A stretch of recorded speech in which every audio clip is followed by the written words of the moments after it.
Hey champs of Examsnet, welcome to the question series of Examsnet. Students, you must have explored our website www.examsnet.com. This site is a great place for you to practice your entrance exam question papers because here you will find so many entrance exam question papers along with their detailed PDF solutions. And you must download our app. The link is available in the description box for better preparation of your exam. So today students, we will be solving JEE 2023 shift 1 of 8th April question paper. Okay. So in this particular video, I will be solving physics part of the paper. So let's start. The question series starting with question number 31 of the physics part. This question says that a cylindrical wire of mass 0.4 plus minus 0.01 gram has length 8 plus minus 0.04 centimeter and radius 6 plus minus 0.03 millimeter. The maximum error in its density will be. So, champs, this question is directly from the first chapter, that is physics and measurement. Okay. So, according to this question, the mass M is given as 0.4 plus minus 0.01 gram. Okay. And L is given as what? 8 plus minus 0.04 centimeter. And radius is given as 6 plus minus 0.03 millimeter. Okay. So as we all know, the formula for the density rho equals to mass over volume equals to m over volume pi r square area into length. This will be total volume. So if we do like density into r square into L and meter inverse, it will be equals to 1 over pi. Okay, it will be equals to constant. Cross multiplying it to it na. So rho into r square into L, this numerator m will go into denominator, that is m inverse will be equals to constant. Now differentiating this whole, we get del rho over rho plus 2 dr over r plus dl over L minus dm over m will be equals to 0. When we differentiate this equation after taking the log, differentiating after taking log on both sides. When we differentiate this equation after taking log on both sides, we get del rho over rho plus 2 dr over r plus dl over L minus dm over m equals to 0. This is very basic. So delta rho over rho will equals to delta m over m minus delta L over L minus 2 delta R over R. So we have to find the maximum error in the density. So maximum error in the density will be delta rho over rho. So delta rho over rho, maximum error in the density will be equals to delta m over m. What is delta m? 0.01 and what is m? 0.4. So 0.01 over 0.4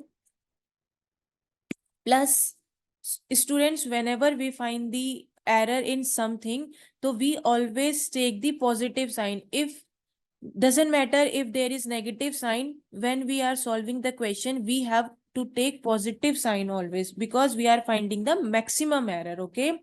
So delta m over m plus delta L over L. What is delta L? Delta L is 0.04 over L is 8.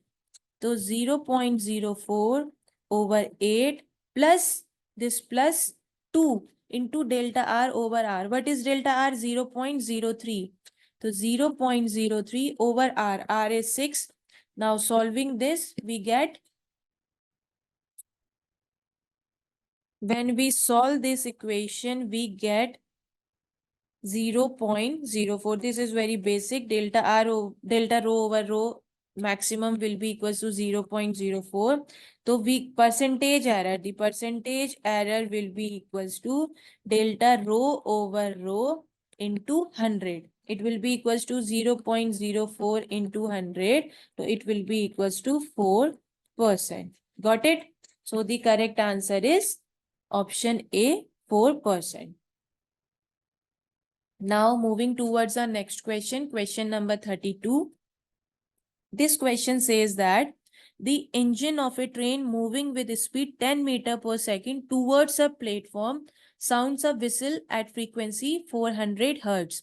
The frequency heard by a passenger inside the train is. So this question is directly from the chapter of kinematics about the relative velocity. This question is basically about the relative velocity. According to this question, let us say this is a train. This train is moving towards a platform and the frequency of this train is 400 Hz. A passenger is sitting inside the train and it is asking the frequency heard by the passenger inside the train is. Since the train is moving and the passenger is sitting inside the train, so this source and the observer both are in the same frame of reference. So the relative velocity between them is zero since the passenger is at rest na. So the relative velocity will be zero, means they are in the same frame of reference. So the frequency heard by the passenger will be same as that ejected by the source, that is 400 Hz. Got it? Now moving towards our next question, question number 33. This question says that the weight of a body on the earth is 400 Newton. Then the weight of the body when taken to a depth half of the radius of the earth. So this question is from the chapter of gravitation. According to this question, suppose this is earth. The weight of a body on the earth is, weight is how much? 400 Newton. The weight of the body when taken to a depth half the radius of, when the depth is half the radius of the earth, we have to find weight at this time. So students, there is a general formula for relation between gravity with the depth. So the formula for gravity of the earth with depth is what? It is G equals to G naught 1 minus D over R. D is the depth, R is the radius. So multiplying both sides with M, we get mg naught 1 minus D over R. Mg is what? Weight which we have to find at 1 by 2 radius of the earth. It will be equals to mg naught. Mg naught, the weight of the body on the earth, that is 400 Newton. 400 Newton into 1 minus D over R. D is what? 1 by 2 of R over R. This R cancels out each other. So we get weight at half of the radius of the earth is equals to 400. 1 minus 1 by 2, it will be equals to 400. 2 minus 1 by 2, it will be equals to 400. 1 by 2. So the answer is 200 Newton. So the correct answer is option D, that is 200 Newton. Now moving towards our next question, question number 34, which says that a TV transmitting antenna is 98 meter high and the receiving antenna is at the ground level. If the radius of the earth is 6400 kilometer, the surface area covered by the transmitting antenna, we have to find the surface area. So this question is from the communication part, communication chapter. This question says that there is a transmitting TV antenna and it is 98 meter height. Its height is 98 meter and there is a receiving antenna at the ground level. If the radius of the earth is what? 6400 kilometer. We have to find the surface area covered by the transmitting antenna. So we know that D is equals to under root of 2RH, the distance covered. Okay. Its formula is distance covered formula is under root of 2RH. So the area will be equals to pi r square.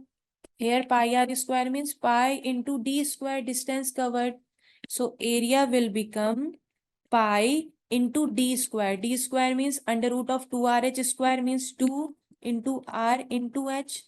So it will be equals to pi equals to 22 by 7 into 2 into r. R is what? 6400 kilometer means into 10 to the power 3 meter into h height. Height is given what? 98 meter.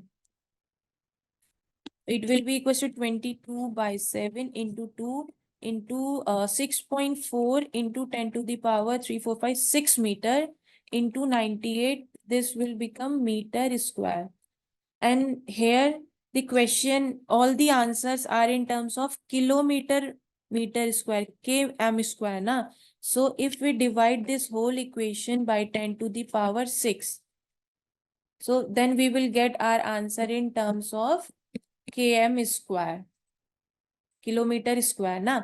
So it will become 10 to the power minus 6 cancels out each other. So we will get 7, 1, 7, 7, 2, 17, 28. So we will get for this will become 44 into 6.4 into 14 kilometer square. So this is very basic. Solving this, we get our answer 3942 kilometer square. This is basically, student, the matter of units conversion. Okay. So the correct answer is 3942 kilometer square. So our correct answer is option D.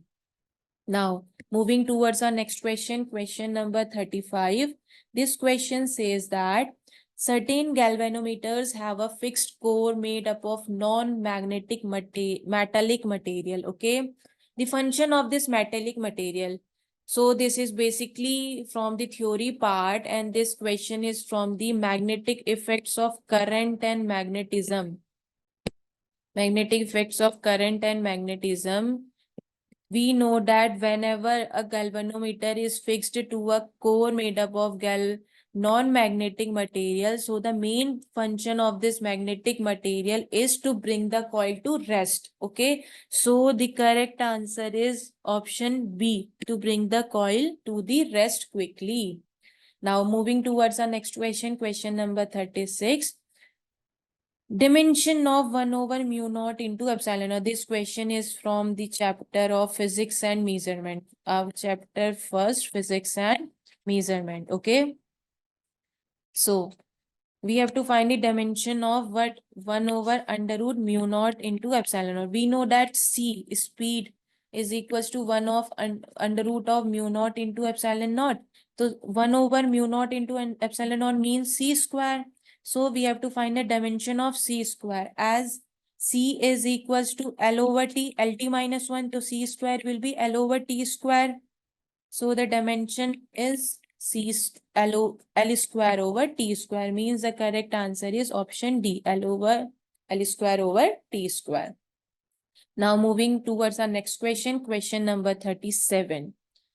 This question says that two projectiles A and B are thrown with initial velocities 40 meter per second and 60 meter per second at an angle of 30° and 60° with the horizontal respectively. The ratio of their ranges. Very simple question. Just apply the formula for the ranges. So this question is from the chapter of kinematics. Student, just use the formula for the range of the projectile motion. So this question says that there are two projectile motion, the A and B, two projectiles A and B with their initial velocity 40 meter per second, initial velocity 60 meter per second at an angle of 30 degree and an angle of 60 degree. Okay. So with the horizontal axis, they are making an angle of 30 degree with the horizontal axis and making an angle of 60 degree with the horizontal axis. Okay, we have to find the ratio of their ranges. We know that the formula for the range of for the projectile motion is u square sine 2 theta over g. Okay, so also we should know that this range is maximum if the question is about the maximum range, since the maximum range question has been asked in the same year 2023 of the 6th April paper. Since we are solving the question paper of this 8th April, and the projectile motion same question has been asked in 6th April paper, and in that paper they have asked the question about the maximum range. If we are using the formula of range as u square sine 2 theta over g gravity, so the range will be maximum when this sine 2 theta angle will be maximum. So the maximum value of sine theta is 1. So the range will be maximum when sine 2 theta will be equals to 1. Got it? Now coming back towards our question. So our question is the ratio of these two projectile motions. Now, so for u1 is given as 40 meter per second and theta 1 is given as 30 degree, and u2 is given as 60 meter per second and theta 2 is given as 60 degree. Now just applying the numerical values. So R1 over R2 will be equals to U1 square over U2 square. Gravity is same, so gravity will cancel out each other. Sine 2 theta 1 over sine 2 theta 2. Now solving it, we get 40 over 60 whole square. Sine 2 into 30 means sine 60 over sine 2 into what? 60 means 120. So it will be equals to 1600 over 3600 into sine 60 over sine 120. So solving this, we get R1 over R2 is equals to 4 over 9. So the ratio is 4:9. So option C is correct. Now moving towards our next question, question number 38. This question says that in this figure, the resistance of the coil of galvanometer G is 2 ohm. Galvanometer resistance is 2 ohm. The EMF of this cell is 4 volt. EMF is given as 4 volt. The ratio of the potential difference across C1 and C2. We have two capacitors C1 and C2. We have to find the ratio of potential across it. Students, this question is directly from the chapter of magnetic effects of current and electricity. Okay, current and magnetism, sorry, current and magnetism. So it is asking us to find the potential difference across C1 and C2. So students, always remember, whenever there is, when we are at the state of steady current, at steady state current situation, there will not be any capacitor branch. So neglecting this and neglecting this, A, B, C, D, 6 ohm, 8 ohm. So neglecting these two parts, and there is a galvanometer of 2 ohm.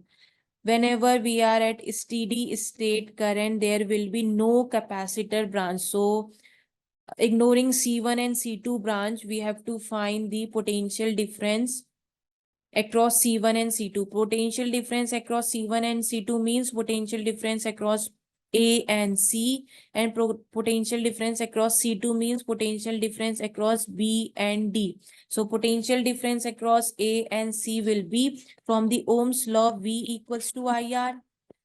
So across A and C, V equals to I into R. Since these two are in series, so 6 plus 2 equals to 8I, and potential difference across B and D means across C1, across C2, B and D. It will be equals to I into this one also in series, 2 plus 8 means 10. 10I. The ratio of this V1 and V2. So V1 and V2 ratio means ratio of C1 and C2. It will be equals to how much? 8I over 10I. So 4 over 5. So the correct answer is option C, 4 over 5. Got it? Now, moving towards the next question, question number 39. This question says that a charged particle moving in a magnetic field has the components of velocity along B as well as perpendicular to B. The path of the charged particle will be. So, students always remember this question is from the kinematics chapter. So students always remember whenever there is a magnetic field and a charged particle is moving with a velocity v, whatever be the angle between them, they will always form the helical path, and this helical path always moves in the direction along the direction of the magnetic field. So the correct answer will be the helical path with the axis along the magnetic field. Always remember, whenever a charged particle is moving with a velocity v in a magnetic field B, so whatever be the angle, either it is 30 degree, 60 degree, 90 degree, whatever be the angle, they will always form the helical path and they always move along the magnetic field. So our correct answer is answer A, helical path with the axis along the magnetic field. Got it? Now, question number 40. This question says that proton P and electron E will have same de Broglie wavelength when the ratio of the momentum is. Since this is the question from the modern physics, and it is about the de Broglie wavelength. Since student, we know that the de Broglie wavelength lambda equals to h over p, Planck's constant over momentum. So the question says that the proton and electron will have same de Broglie wavelength. Since the proton and the electron are having same de Broglie wavelength, means since the h is constant, so their momentum will be same. If they are having same wavelength, their momentum will be same, so the ratio of their momentum will be 1:1. So the correct answer is option D, 1:1. Do not confuse with the mass given in the question. This is only an extra part to confuse with students. Just look at the question. If it is asking for the same wavelength, they are having same wavelength, since the Planck's constant will be a constant value. So if the wavelength are same, they will have same momentum. Same momentum means ratio will be 1:1. So the correct answer is 1:1. That is option D.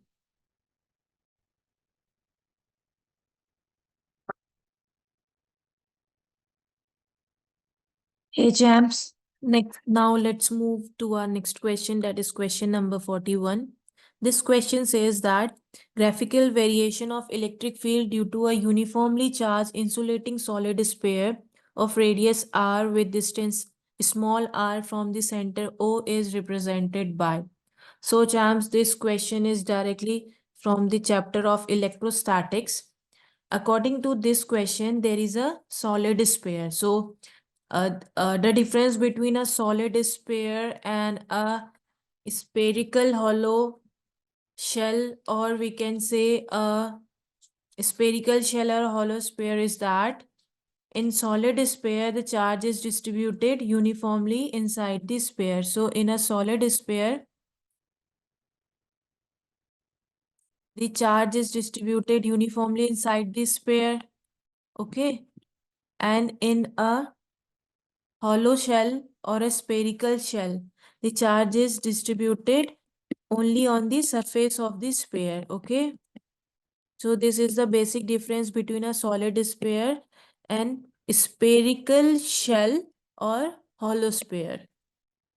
So for spherical shell and hollow sphere, the electric field inside the sphere is 0, and for a solid sphere the electric field inside this, means when r is less than r, where capital R it's its radius, so at this time the electric field E for inside, it will be equal to k q r over r cube, means inside the solid sphere the electric field is directly proportional to r, and for the outside this solid sphere, E outside,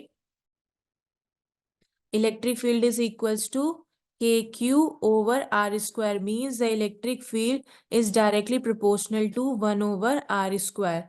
So the correct graphical representation for this electric field is option A. Means for R less than R, it is directly proportional to R. And for outside means when R is greater than R, the electric field is inversely proportional to R square. So the correct option is option A. Okay. Now moving towards our next question, that is question number 42. According to this question, for a nucleus ZXA, where Z is the atomic number and A is the mass number. Okay. There are 5 statements are given. We have to find the correct or incorrect statement. Okay, for this question is directly from the chapter of atomic and nuclear physics. Okay, this question is directly from atomic and nuclear physics chapter. So it is asking for the mainly the statements, all statements are from the binding energy relation. So the binding energy relation or the semi-empirical mass relation is given by EB. Binding energy is equals to AVA, where A is the mass number, AV is the volume energy constant, minus AS. AS is a surface energy constant, A raised to the power 2 by 3, minus AA. AA is the asymmetric energy constant, A minus 2Z whole square over A raised to the power 1 by 3, minus AC. It is Coulomb energy constant, Z minus 1 over A raised to the power 1 by 3 plus del A minus Z A raised to the power minus 3 by 4. This is pairing energy. Okay. So from this, we will see whether the given statements are correct or not. The first statement A is the surface energy per nucleon is minus A1 A raised to the power 2 by 3, minus A1 A raised to the power 2 by 3. So it is correct.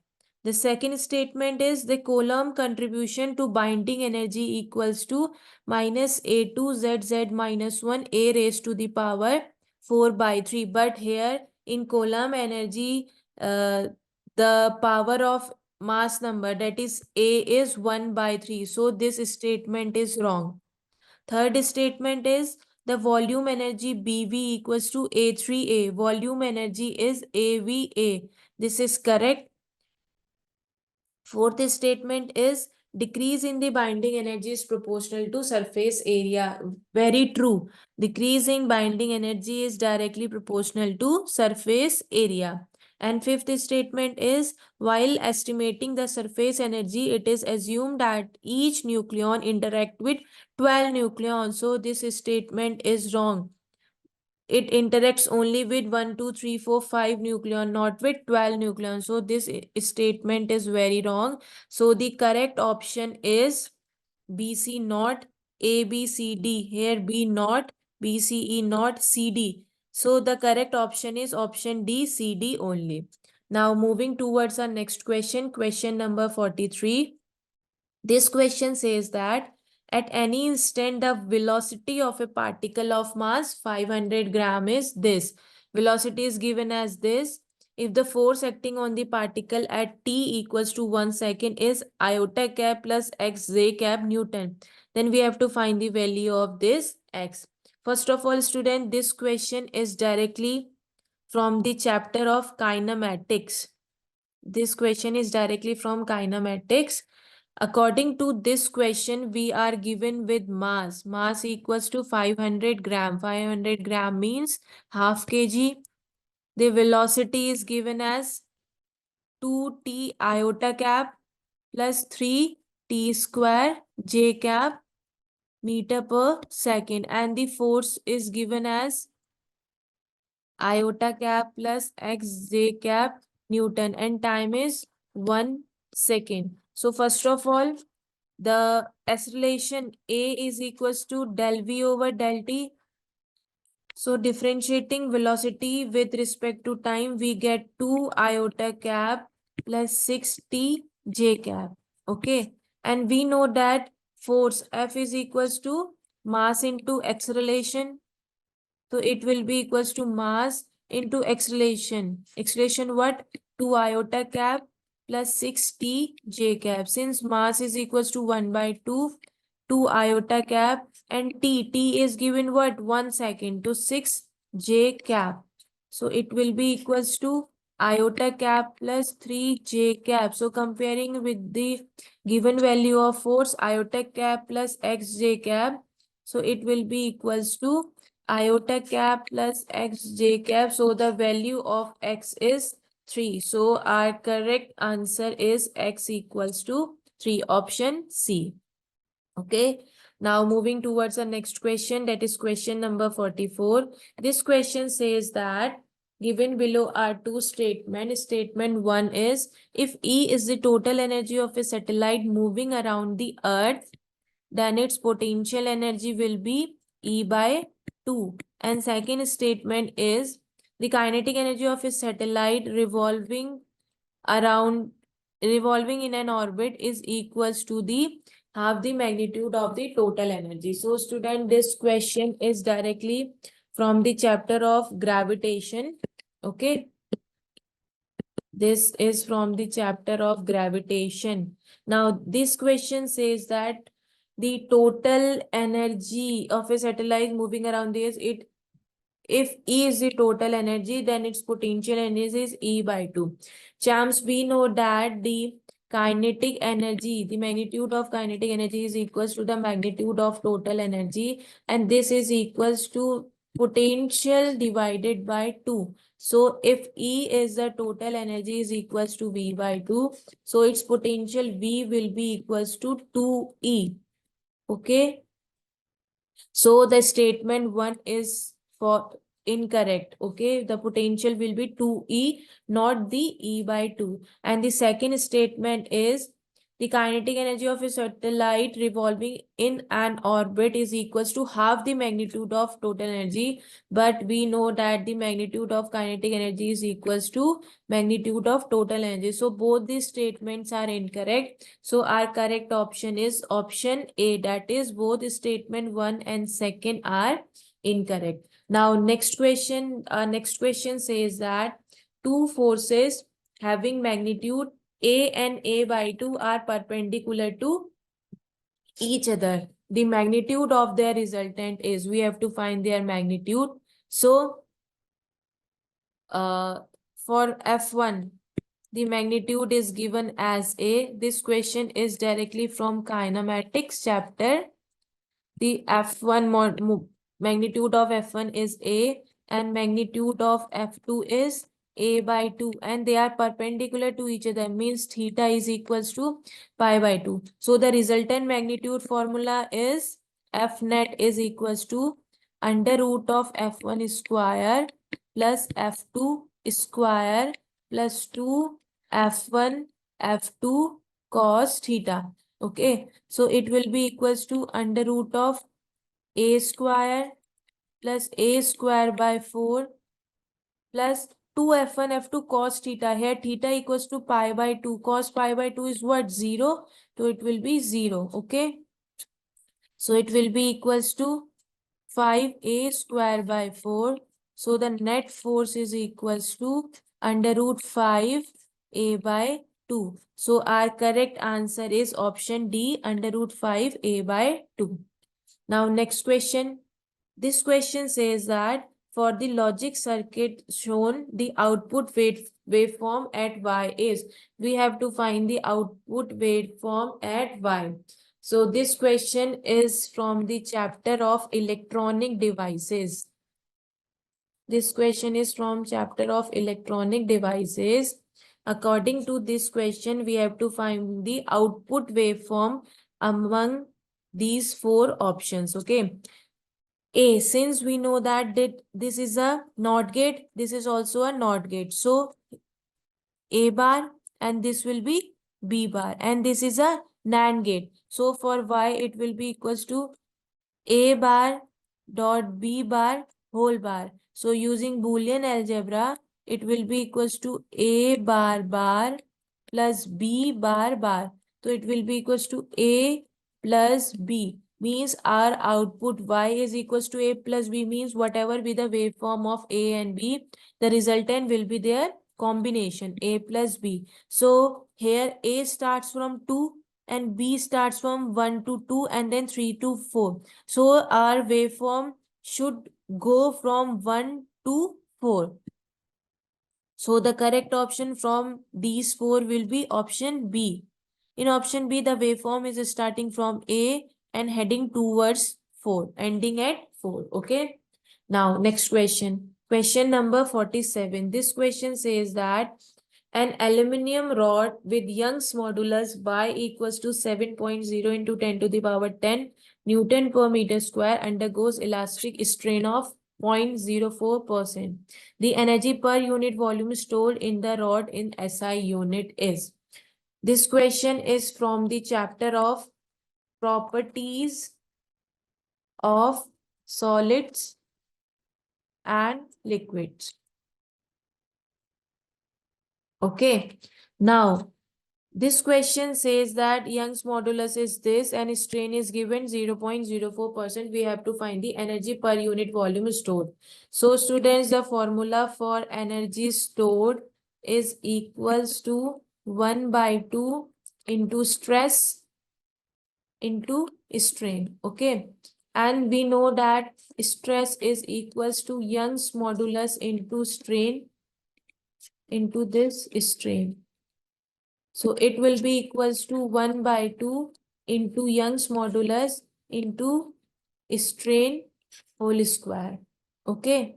So it will be equals to 1 by 2 and Young's modulus is given as 7.0 into 10 to the power 10. 7.0 into 10 to the power 10 into strain square. Strain is what? 0.04%, means 0.04 divided by 100 whole square. Solving this, we get 5600 joule per meter cube. So our correct answer is 5600, option A. Okay. Now next question. This question says that given below are two statements. Statement one is, if heat is added to a system, its temperature must increase. And second statement is, if positive work is done by a system in a thermodynamic process, its volume must increase. So this question is from the chapter of thermodynamics. So according to this question, this statement one, whenever we add heat to a system, there is a necessity that its temperature must increase. But student, this statement is wrong. Let us take an example of isothermal process. For example, if we are taking an isothermal process, so in an isothermal process, the temperature always remains constant. It doesn't depend upon the heat that is being added to the system. It means that whatever amount of heat that we are adding to the system, for an isothermal process, the temperature always remains constant. It does not increases. So the statement one is wrong. And statement 2 says that if positive work is done by a system in thermodynamic process, its volume must increase. We know that work done is equals to integration of PdV. So as the volume increases, the work also increases, means positive work. So the statement second is correct. So the correct option is option D. Statement 1 is false and statement 2 is true. Okay. Now next question. This question says that an air bubble of volume 1 centimeter cube rises from the bottom of a lake 40 meter deep to the surface at a temperature of 12 degree Celsius. The atmospheric pressure is 1 into 10 to the power 5 Pascal. The density of water is 1000 kg per meter cube and G is given as 10 meter per second square. There is no difference of temperature of water at the depth of 40 meter and on the surface. The volume of air bubble when it reaches the surface. Okay, we have to find the volume of the air bubble. This is again from the chapter of thermodynamics. So student, let us first try to understand this question. This question says that there is a lake, okay, and there is an air bubble at the bottom of the lake. Let us say its inside pressure is P1, okay. Let us assume that, and its volume is V1. The volume V1 is given as 1 centimeter cube, okay. And when the bubble rises from the bottom of a lake 40-meter deep, let us say this lake is 40-meter deep, and it is when it is rises up to the surface, let us say this is the surface of the lake, and here the temperature is given as 12°C. The atmospheric pressure is 1 into 10 to the power 5 Pascal. Let us say P naught is the atmospheric pressure, 1 into 10 to the power 5 Pascal. The density of water is 1000 kg per meter cube. Density is given as 1000 kg per meter cube, and G is given as 10 meter per second square. There is no difference of temperature of water at the depth and on the surface. If the surface temperature is 12 degrees Celsius, so depth temperature will be also 12 degrees Celsius. So we have to find the volume of air bubble when it reaches, and so let us say at starting the bubble is at the bottom of the lake, and after traveling 40 meter it reaches the surface, and now we have to find the volume V2 of this air bubble. Let us say its inside pressure is P2. Let us assume, okay. Now, when the air bubble goes from bottom of the lake to the surface of the lake, so the gas inside the bubble, we consider the expansion of the gas. We treat the expansion of the gas as the isothermal expansion. The expansion of the gas is treated as isothermal expansion, okay. And we have assumed P naught as the atmospheric pressure,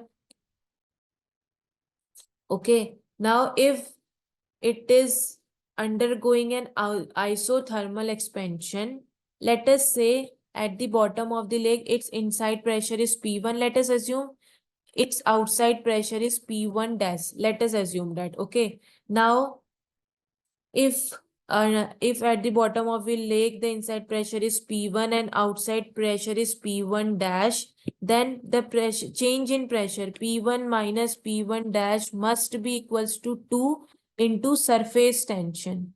Okay, but in the question we are not given anything about related to surface tension, so we ignore the surface tension. At that time P1 minus P1 dash will be equals to 0. This implies that P1 equals to P1 dash. Okay, means when there is no surface tension given in the question, so the inside pressure is equals to outside pressure, okay. And outside pressure is what? P naught, atmospheric pressure. So applying the condition for isothermal process, that is PV gamma equals to constant. We all know for an isothermal expansion, PV gamma is equals to constant, where gamma is the adiabatic constant and gamma is equals to Cp over Cv, where Cp is the specific heat as constant pressure and Cv is specific heat at constant volume. And for this atmospheric pressure, gamma is treated as 1. So PV equals to constant for this scenario. So P1 V1 is equals to P2 V2. Okay. So P1 will be equals to rho GH, density into gravity into height, plus P naught, the atmospheric pressure, into V1. It will be equals to P naught into V2, because we all know that the outside pressure is P naught, that is given as atmospheric pressure. So from here V2, the volume of the air bubble when it reaches the surface, V2 is equals to what? V2 is equals to solving it, we get rho GH plus P naught into V1 over P naught. Okay. Now dividing this equation with P naught, we get 1 plus rho GH over P naught into V1. So this will be equals to, 1 plus rho is given 1000 into gravity 10 into height what 40 meter over 10 to the power 5 and volume is given as 1 centimeter cube. Solving this, we will get V2 equals to 5 centimeter cube. So our answer is V2 equals to 5 centimeter cube. Got it? So correct option is option D, 5 centimeter cube. Okay. Now moving towards the next question, that is question number 50. This question says that in a reflecting telescope, the secondary mirror is used to. This question is from the chapter of optics. According to this question, for a reflecting telescope, in a reflecting telescope, a secondary mirror is used to. Okay. Let us first draw the diagram. This is the diagram of a reflecting telescope. This is eyepiece. Okay. This is eyepiece. These are a objective mirror. Objective mirror. And the reflection takes place at light wave coming from this. This is our secondary mirror. This is our secondary mirror. Okay. Light ray are coming like this and they are reflecting like this and going towards the eyepiece. Again, the light rays are coming like this. They are reflecting from it and going towards the eyepiece. Okay. This is our secondary mirror. Secondary mirror. This is our objective mirror and this is eyepiece. If the question is about this is the diagram of reflecting telescope. Okay. If the question is about if uh, if the question is asked why we use the reflecting type telescope, so at that time the correct option will be option A, to make the chromatic aberration 0. If the question is asked why we use reflecting telescope, so the correct answer at that time, the correct answer will be to make the chromatic aberration 0. But it is asking about the secondary mirror. Why we are using secondary mirror? So we are using secondary mirror to move the eyepiece outside the telescope tube. Okay, to move the eyepiece outside the telescope tube. Got it? So students, our next question is question number 51. This question says that the momentum of a body is increased by 50%. The percentage increase in the kinetic energy of the body is. So this question is from the chapter of laws of motion. According to this question, the momentum is increasing by a rate of 50%. The percentage increase in kinetic energy. So momentum is increasing by 50%. By 50% means the new momentum will be P plus 0.5 P. So it will be 1.5 P new momentum. Okay, P dash. Let us say P dash will be 1.5 P. And we know that the relation between kinetic energy and momentum is kinetic energy is equals to P square by 2M, means kinetic energy is directly proportional to square of the momentum. Okay. So final kinetic energy means new kinetic energy will be P dash square. P dash means 1.5 P square. It will be equals to 2.25 P square, means K dash is equals to 2.25 K. Okay, new kinetic energy is equals to 2.25 K. Now the percentage increase in the kinetic energy will be delta K will be equals to K dash minus K over original into 100. K dash is 2.25, K minus K over original K into 100. So it will be equals to 1.25 K over K into 100. This K cancels out each other. It will be equals to 1.25 into 100. That is 125. So our answer is 125. Got it? Yeah. Now, next question, question number 52. This question says that a nucleus with a mass number 242 and binding energy per nucleon as 7.6 MeV breaks into two fragments, each with mass number 121. Each fragment nucleus has binding energy per nucleon as 8.1 MeV. The total gain in the kinetic energy is. Since this question is from the chapter of atomic and nuclear physics. Atomic and nuclear physics. So we have to find the total gain in the kinetic energy. A nucleus with mass number 242 and binding energy per nucleon 7.6 MeV breaks into two fragments, each with mass number 121. Let us say there is a nucleus. This nucleus having mass number A equals to 242 and binding energy per nucleon as 7.6 MeV.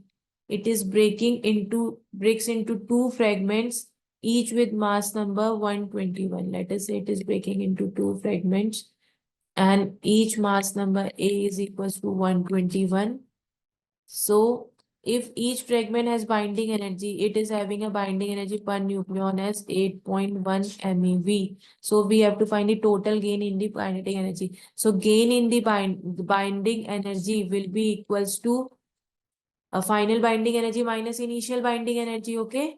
Final binding energy minus initial binding energy. So final binding energy means binding energy of the two nucleons.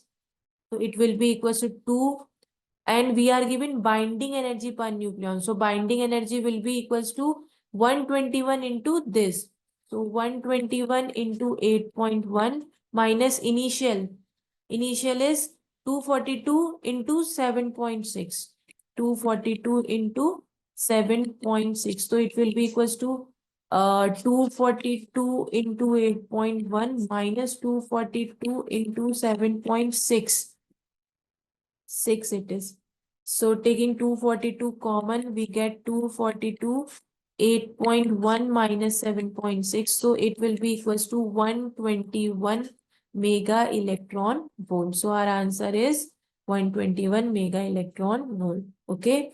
Now next question. This question says that there is an electric dipole of dipole moment 6.0 into 10 to the power 6 centimeter placed in a uniform electric field of 1.5 into 10 to the power 3 Newton per coulomb in such a way that dipole moment is along the electric field.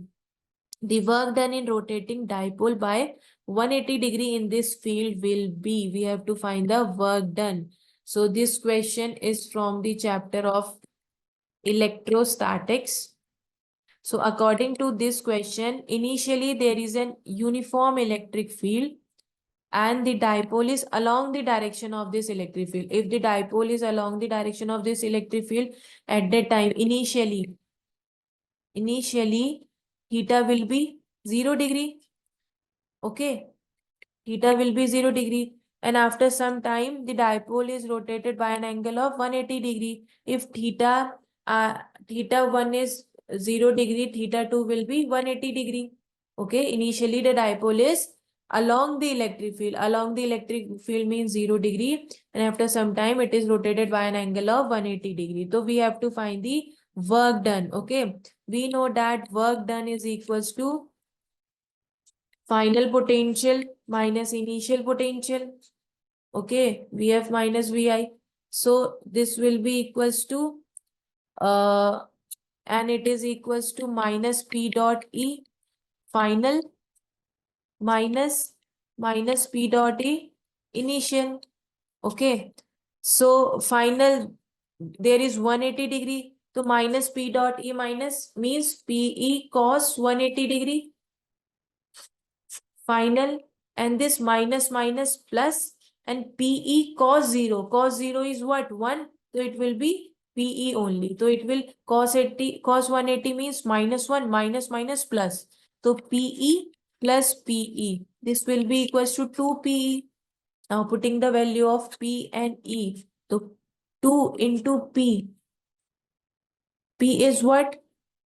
This 6 into 10 to the power minus 6.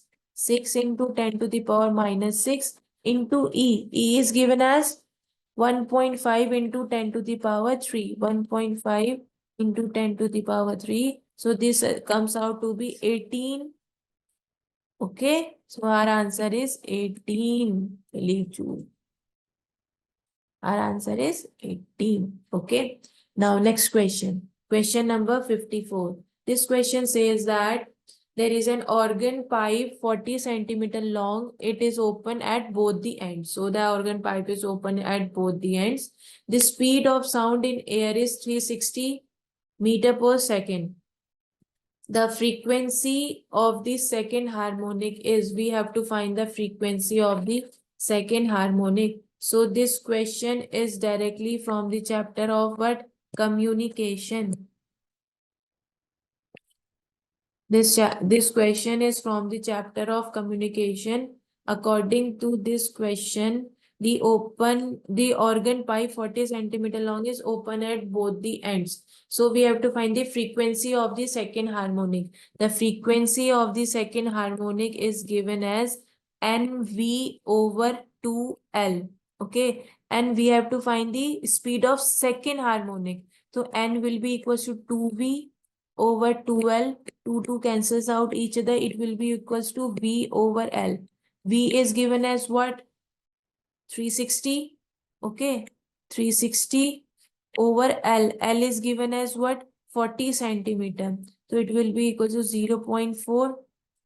It will be equals to 90 hertz. So our answer is 900 hertz. Sorry.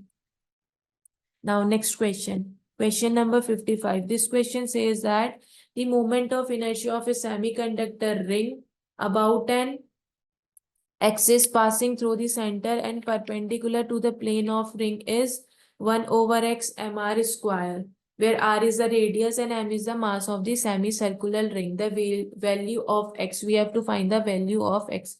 Since it is a semicircular ring, this is the center C, and moment about an axis passing through the center and perpendicular to the plane of the ring. Okay. Let us say every dm element having a constant radius r from the center C. So if we integrate this dm element, we get our moment of inertia mr square. So the value of x is equals to 1. Okay. Now next question, question number 56. This question says that there are two vertical plane mirrors, okay, A and B, and they are separated by a distance 10 centimeter. A point object O is placed at a distance of 2 centimeter from mirror A. The distance of the second nearest image behind mirror A and from behind mirror A from the mirror A is, we have to find the distance of the second nearest image. Okay, this question is from the chapter of optics. So students, carefully we will understand this question. We are given with two mirrors, okay, two parallel vertical mirrors. This is mirror A and this is mirror B. According to question, an object is placed at a distance of 2 centimeter from the mirror A. We have to find the second nearest image behind mirror A from the mirror A. Okay. So for the first image, it will goes like this. Suppose this is axis. For the first mirror, it will goes like this, and it will form an image at 2 centimeter. If the object is at 2 centimeter, the image will be formed at 2 centimeter. So the first nearest image will be formed at 2 centimeter. Okay. But it is asking for the second nearest image. Okay. Sorry, from this, the image rays will emit from this. It was asking for the second nearest image. For the second nearest image, it will goes like this, then this, and it will appear like the object it as a distance here. It will appears like the object is at a distance of 8 plus 10, 18 centimeter from the mirror A. Understanding?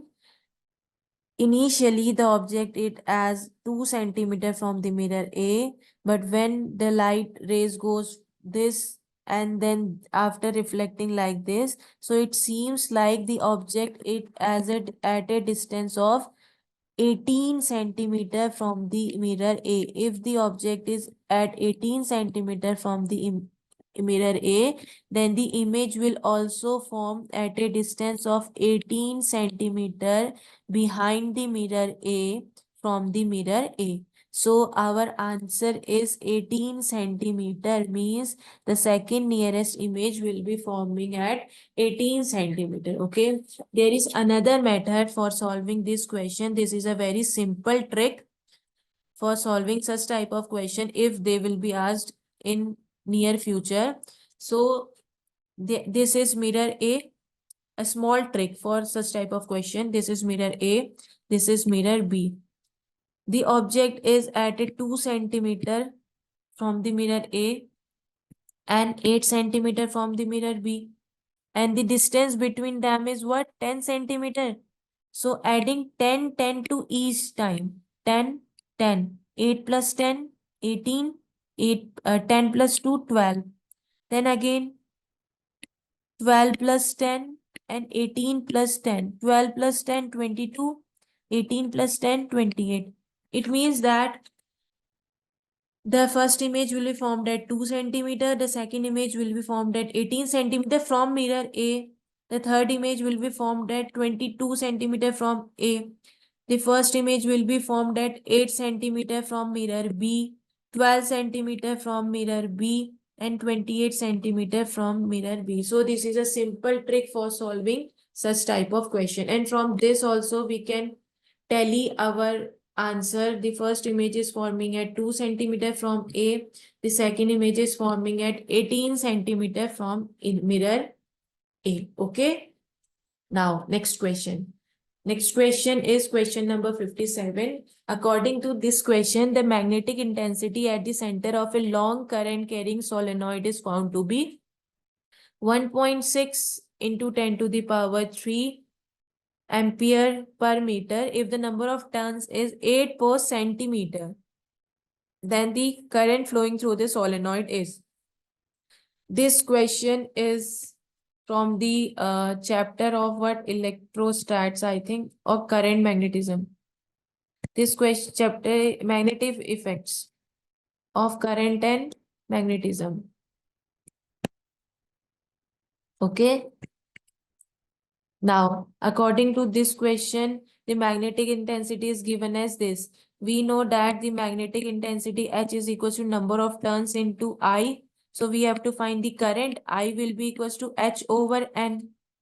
Equals to H is given as 1.6 into 10 to the power 3 and N is what? 8 per centimeter. 8 per centimeter means 8 into 10 to the power 2 per meter. Since the magnetic intensity is ampere per meter, na? So we have to convert this number of turns 8 per centimeter to 8 per meter. So there will be 800 turns per meter. Solving this, we get I is at 2 ampere. So our correct answer is 2 ampere.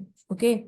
Now next question, question number 58. This question says that a current of 2 ampere through a wire of cross-sectional area 25 millimeter square.